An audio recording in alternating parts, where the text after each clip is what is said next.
Buenas tardes, hermanos. Un placer, un gusto, siempre una alegría poder estar acá compartiendo con ustedes la palabra. Y ya mismo vamos a leer en Marcos, capítulo 12, verso 29, cuando un escriba, un conocedor de la Biblia, le pregunta a Jesús, ¿cuál es el primer mandamiento? Y Jesús le responde, Oye Israel, el Señor nuestro Dios, el Señor uno es. Y amarás al Señor tu Dios con todo tu corazón, con toda tu alma, con toda tu mente, con todas tus fuerzas. Este es el principal mandamiento. Y el segundo es semejante. Amarás a tu prójimo como a ti mismo. No hay mandamiento mayor que estos. Cuando Jesús nombra estos versículos, hace referencia a Deuteronomio capítulo 6, verso 4, que dice, Oye Israel, Jehová nuestro Dios, Jehová uno es.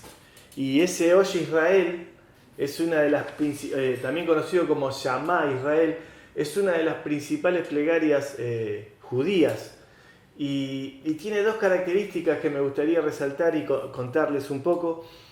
La primera es que ellos reconocen a Jehová como Dios y después, segundo, es que ellos reconocen a Jehová como único Dios.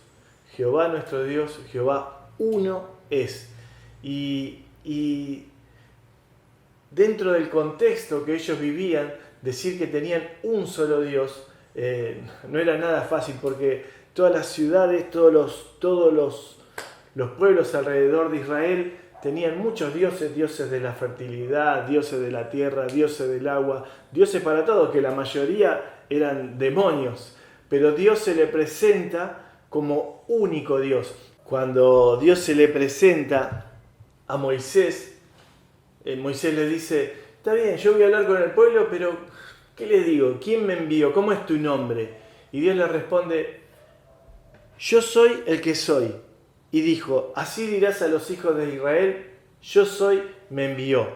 Dios se le presenta a Moisés con ese nombre, con yo soy, que es un derivado, según los teólogos, de la palabra Jehová.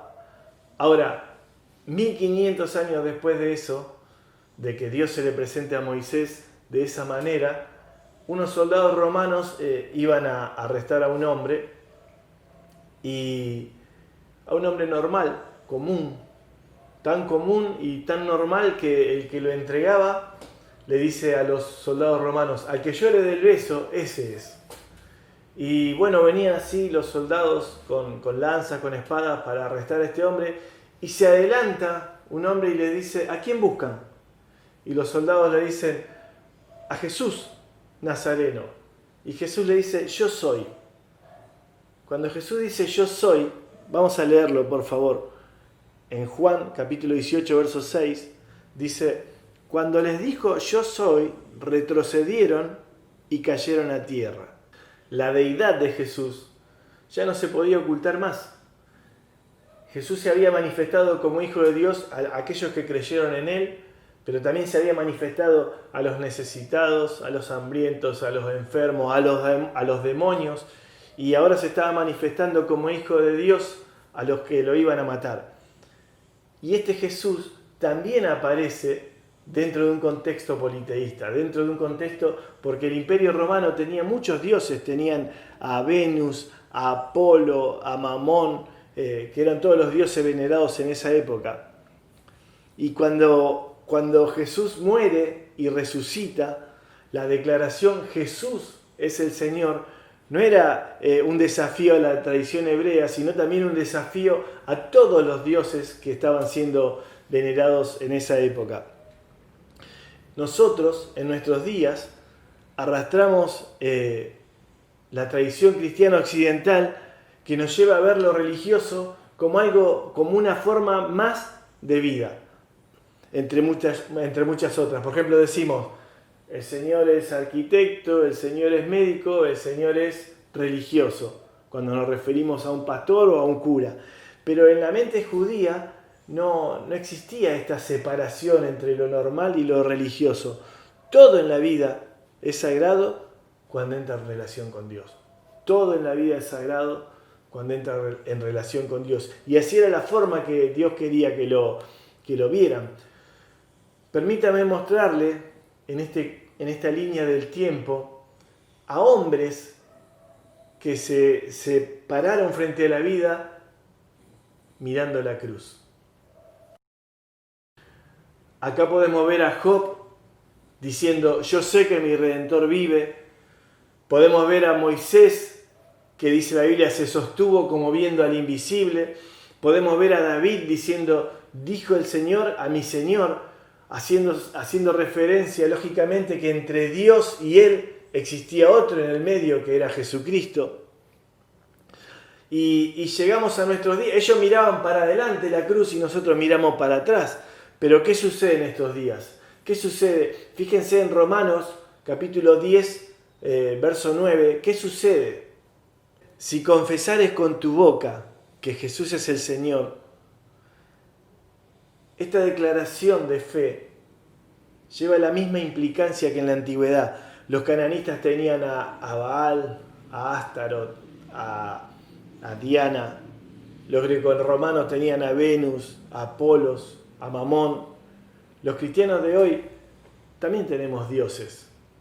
Dioses bien ocultos, pero tenemos que se interfieren en nuestra relación con el único Dios, con Jesús el Señor. Y esos dioses pueden ser el dinero, el estatus social, el trabajo, la carrera. Dioses que interfieren en nuestra relación con Dios. Y esta es la realidad a donde quiero llegar.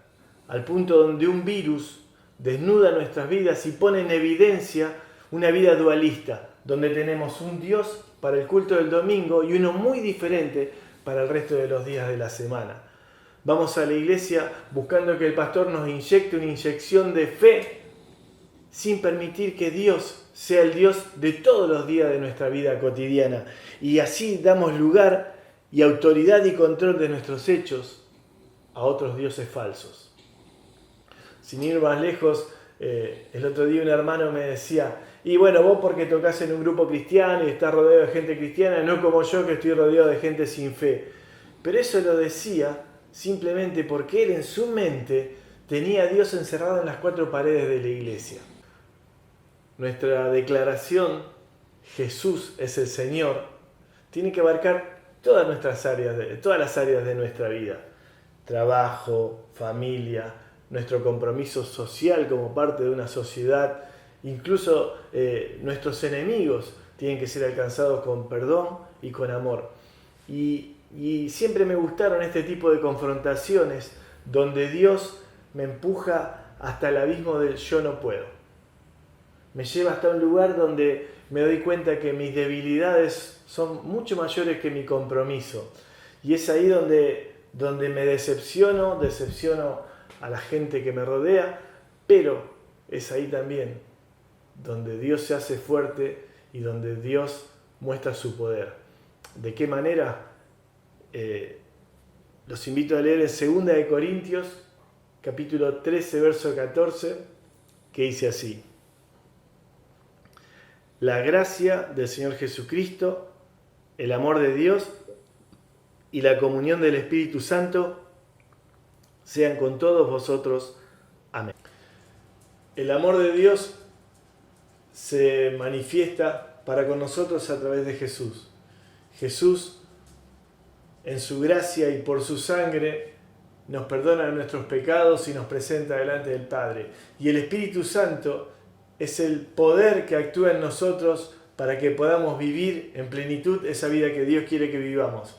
Con el poder del Espíritu, en el Espíritu podemos declarar: Jesús es el Señor, Jesús es el Señor de mi vida, de mi trabajo, de mi familia, de todos los aspectos de mi vida.